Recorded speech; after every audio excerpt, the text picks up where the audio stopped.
We're going to mix it up a bit now and talk about fire in the desert. Thank you so much for having us at your forum.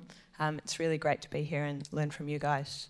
In particular, thanks to the traditional owners of the Larrakia Nation for having us on your beautiful country this week. So my name's Hannah Cliff. I'm with the Indigenous Desert Alliance, and I'm here today with Erol Samson, who's a Jigalong ranger. He's been working with KJ, and he's going to start us off today by talking about a long-term fire management project that's been happening in the Western Deserts. Hello everyone, my name is Erol Samson. I'm a model ranger from Jigalong, and I'm going to talk about Bimpi and Kalpi. There's the range there, two range. There's a model country there. There's Bimpi and Kalpi. There's a two range and surrounded by sand dunes. And it's for our meeting place and lots of sacred sites, and for working from the start. And there's now this is my and there's a mechanic stock route there. And this is my two uncle. I was working alongside them, and one been passed away. One was a cap. And he told us to look after Galbi and Bimpi.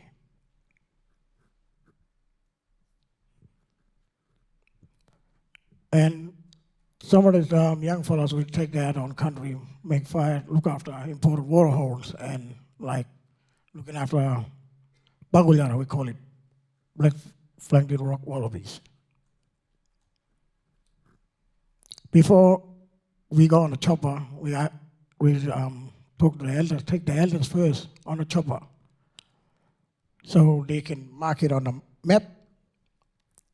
Main thing is the elders to go on the chopper first.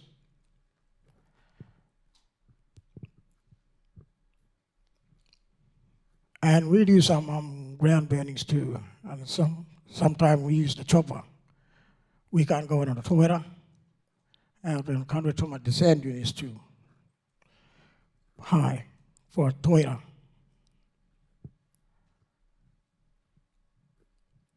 And there's ranger burning like on the chopper. And after that, on the right there, lots of animals are coming back by doing the ranger work, burning, And there's a hot fire, wildfire, destroy everything. And then all the animals will go to another place.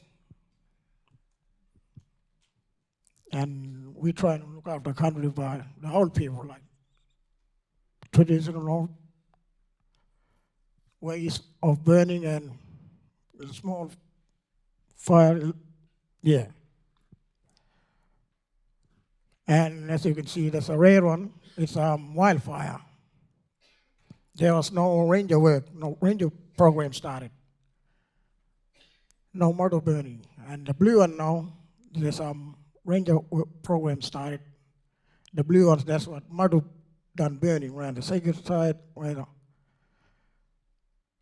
all the histories, And we always go back every year, back to our country. This is our Galvi. Make the country look healthier for the old people, mainly.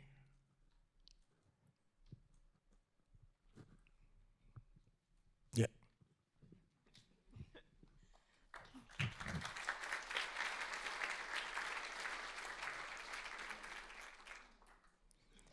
Thanks, Erol. So the program that Erol's just described to you is one of the longest term, large-scale fire management programs that's happened in the desert, started in 2009. But particularly in the last couple of years, desert fire management has really been increasing. So I think this map sort of shows that pretty well. Last season, all the flight lines for different chopper and plane burning that happened across the desert. Of course, there were ground burning trips happening there as well.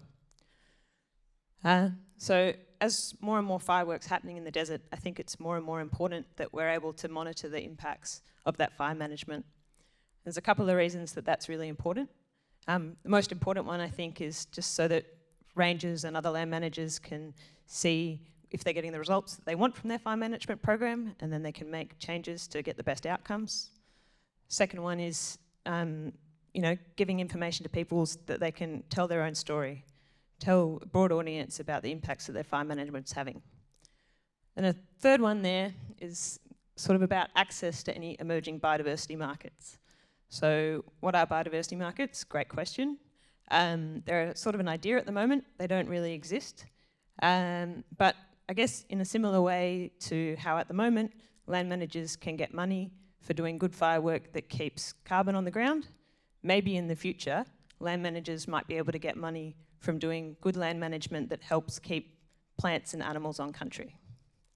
So if biodiversity markets become a thing, then if rangers are going to be able to access that, they're going to really have to have a rigorous and transparent way to monitor the impacts of their firework.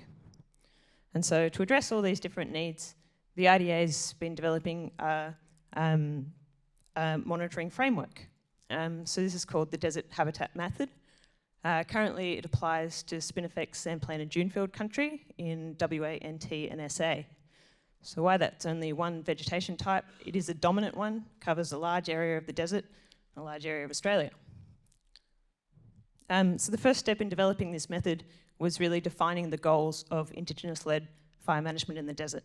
And to do this, we went back to the information that's already out there, things that people have been saying for years, the traditional knowledge and the aspirations for country that people have written in healthy country plans and other similar management plans. And when you do that, it becomes really obvious that everyone wants more right-way fire, less wrong-way fire. And the descriptions of what right-way fire is are also pretty consistent across all these plans. So we come up with this list that basically says this is what success looks like. So taking those that goals, I guess, we developed a number of different metrics, things that people could measure to track their own progress against those goals. So here we've got area of spinifex country that's in the recently burnt age, the number of different patches of that recent fire, area of mature and long unburnt spinifex, and this last measure that's about the number of different spinifex ages that all occur close together all across the landscape. Importantly, managers are able to set their own targets for these different metrics. So it means that if groups have really local knowledge of what they want from information like, say, Gurudjeri, they had those old photographs that showed what their fire patterns looked like back when the old people were out there, they can use that information to set their targets. Just if you look there, all these metrics are related to seral stage, or like what the community of spinifex looks like through time. So it means that mapping these different stages is a really important step of this process. So there's sort of, across the desert, there's these 5 key seral stages that different language groups have different names for, moving from that recently burnt one, number 1, through to number 5, that really long unburnt stuff.